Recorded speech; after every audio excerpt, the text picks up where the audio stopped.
அன்பு நேயர்களே வணக்கம். லோகா சமஸ்தா சுகினோ பவந்து, வாழ்க வளமுடன். இன்றைய பஞ்சாங்கம் மற்றும் இன்றைய நாளுக்குண்டான சிறப்புகளையும் விரதாதி விசேஷங்களையும் பற்றியும் பார்க்கலாம். இன்று வெள்ளிக்கிழமை, ஜூலை மாதம் 5ஆம் நாள், குரோதி ஆண்டு ஆனி 21ஆம் நாள். இன்றைய திதி அமாவாசை, சர்வ அமாவாசை. இன்றைய நட்சத்திரம் திருவாதிரை நட்சத்திரம்.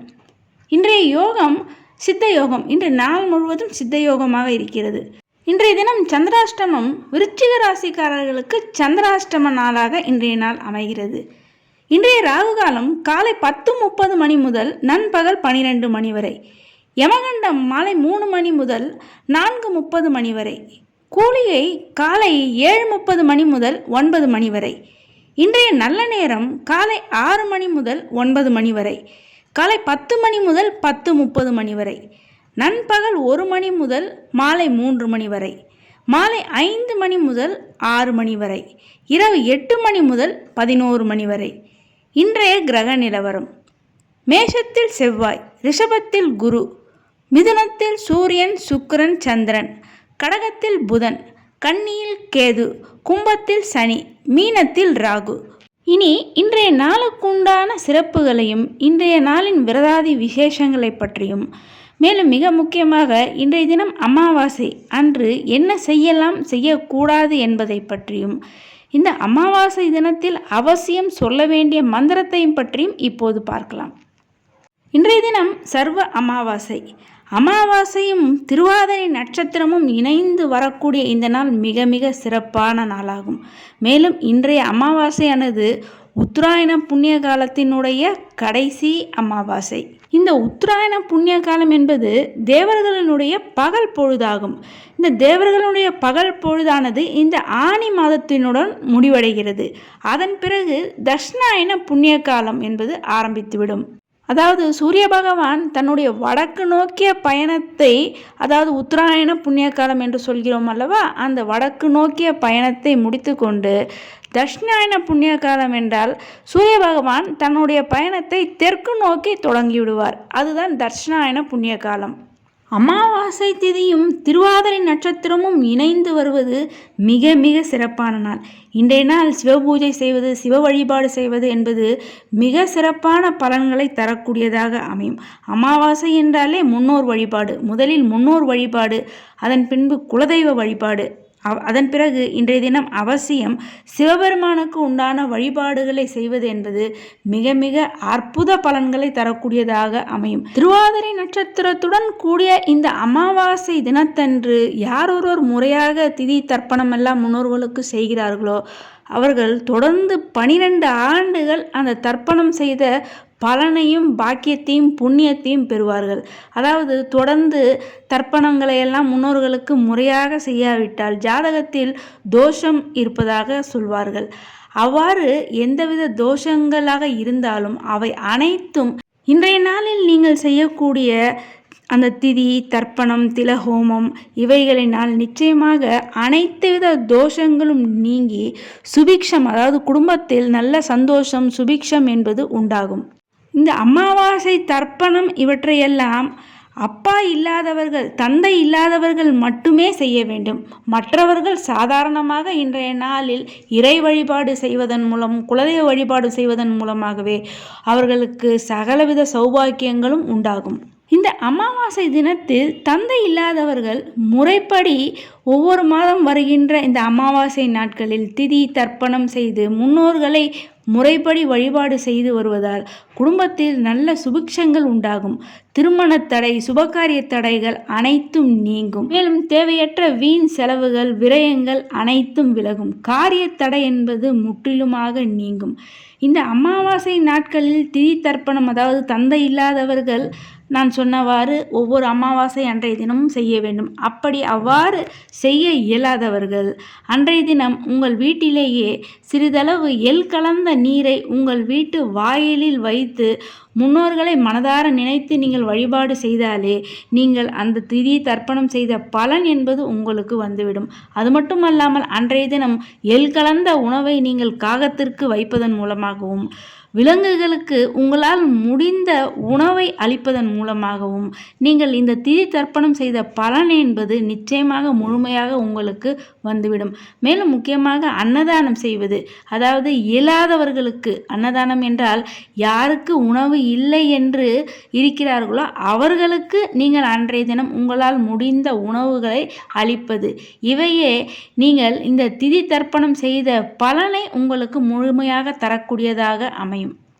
எதற்காக இதை சொல்கிறேன் என்றால், சிலர் தங்களால் இந்த மாதம் வரக்கூடிய அமாவாசை தினங்களில் திதி தர்ப்பணங்களை எல்லாம் செய்ய முடியவில்லை, மேலும் வருடாந்திர சிரார்த்தங்களையும் முறைப்படி செய்ய முடியவில்லை என்று வருத்தப்படுபவர்கள் இருப்பார்கள்.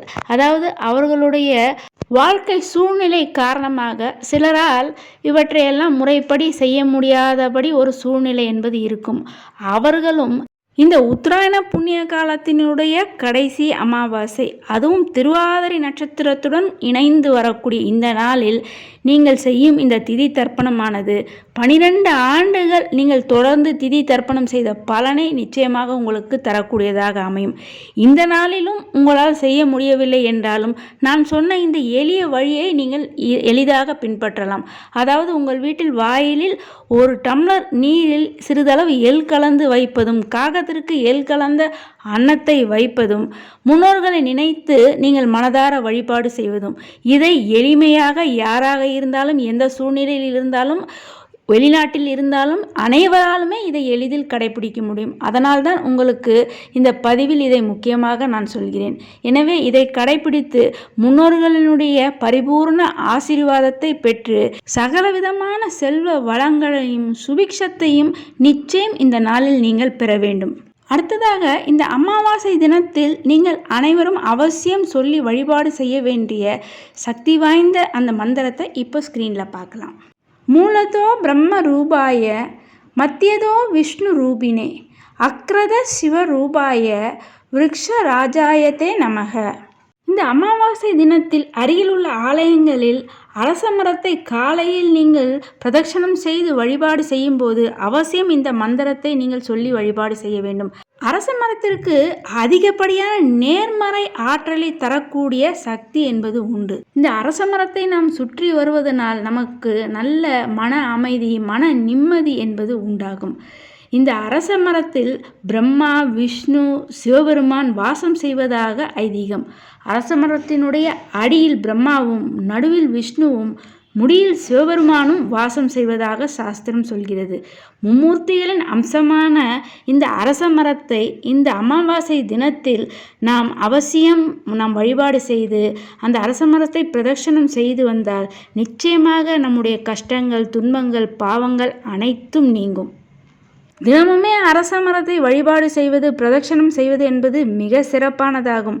தினமும் செய்ய முடியாதவர்கள் கூட இது போன்ற அமாவாசை தினங்களில் தவறாமல் அரச மரத்தை நீங்கள் வழிபாடு செய்து பிரதட்சணம் செய்யும்போது அவசியம் மும்மூர்த்திகள் அம்சமான அரச மரத்திற்கு இந்த மந்திரத்தை நீங்கள் மனதார சொல்லி வழிபாடு செய்ய நல்ல சந்தோஷமான வாழ்க்கையும், செல்வ வளமும், செல்வ சுபிக்ஷமும் நிச்சயமாக உண்டாகும்.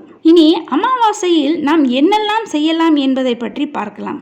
அமாவாசையில் பூமி சம்பந்தப்பட்ட விஷயங்கள் நமக்கு நன்மை தருவதாக அமையும். எனவே இந்த நாளில் நிலம் வாங்க, விற்க, ரெஜிஸ்ட்ரேஷன் செய்வதற்கு மிக சிறந்த நாளாக அமையும். அது மட்டுமல்லாமல் கட்டடம் கட்டுவதற்கு, அதாவது பில்டிங் கான்ட்ராக்ட், அந்த அக்ரிமெண்ட் எல்லாம் செய்வார்கள் அல்லவா, அது போன்ற அக்ரிமெண்ட்டில் கையெழுத்திடுவதற்கு மிகவும் உகந்த நாளாகும். பண பரிவர்த்தனை செய்வதற்கு மிகவும் சிறந்த நாளாகும் இந்த அமாவாசை நாள். மேலும் லீகல் டாக்குமெண்ட்ஸ் இதையெல்லாம் தயார் செய்வதற்கு இந்த அமாவாசை நாள் மிக உகந்த நாளாகும். சட்ட ரீதியான நடவடிக்கை எடுப்பதற்கு அமாவாசை மிகவும் ஏற்ற நாள். அதாவது வழக்கு தொடுக்க, அந்த வழக்கில் அந்த வக்காலத்தில் கையெழுத்திடுவதற்கு இன்றைய நாள் அமாவாசை மிகவும் உகந்த நாளாகும். புதிதாக புகார் கொடுப்பதற்கு, வழக்கு தொடுக்க, அதில் கையெழுத்திடுவதற்கு இந்த அமாவாசை நாள் மிக ஏற்ற நாள் மட்டுமல்ல, இன்றைய நாளில் நீங்கள் அது போன்று எடுக்கும் நடவடிக்கைகளில் உங்களுக்கு நிச்சயமாக உங்களுக்கு சாதகமான பலனையும் வெற்றியும் தரக்கூடிய நாளாக இந்த அமாவாசை நாள் அமையும். அடுத்து, வீடு வாடகைக்கு விடுவதற்கு, வீடை மாற்றம் செய்வது, இது போன்ற விஷயங்களை இந்த அமாவாசை நாட்களில் நீங்கள் தாராளமாக செய்யலாம். இந்த அமாவாசை நாட்களில் நீங்கள் செய்யக்கூடாத செயல் என்று பார்த்தோமேயானால், கல்வி சம்பந்தப்பட்ட விஷயங்கள், ஏதாவது ஒரு வித்தை கற்க ஆரம்பிப்பது, இதை இந்த அமாவாசை நாட்களில் நீங்கள் தொடங்குவது அது உங்களுக்கு வெற்றியை தராது. எனவே இது போன்ற கல்வி சம்பந்தமான விஷயங்களை அமாவாசை நாட்களில் நீங்கள் நிச்சயம் துவங்குவதை தவிர்ப்பது நல்லது. அன்பு நேயர்களே, இது போன்று தினமும் பஞ்சாங்க விவரத்தையும் அன்றைய நாளுக்கு உண்டான முக்கிய விரதாதி விசேஷங்களை பற்றி தெரிந்து கொள்வதற்கு நமது சேனலை இதுவரை சப்ஸ்கிரைப் செய்யாத அன்பர்கள் சப்ஸ்கிரைப் செய்து பெல் பட்டனை அழுத்தி தொடர்ந்து இணைந்து ஆதரவு தர அன்புடன் கேட்டுக்கொள்கிறேன். மேலும் இந்த பதிவை மற்றவர்களும் கேட்டு பயனடையும் வகையில் அனைவருக்குமே இந்த பதிவினை ஷேர் செய்து தொடர்ந்து இணைந்திருக்க அன்புடன் கேட்டுக்கொள்கிறேன். நன்றி.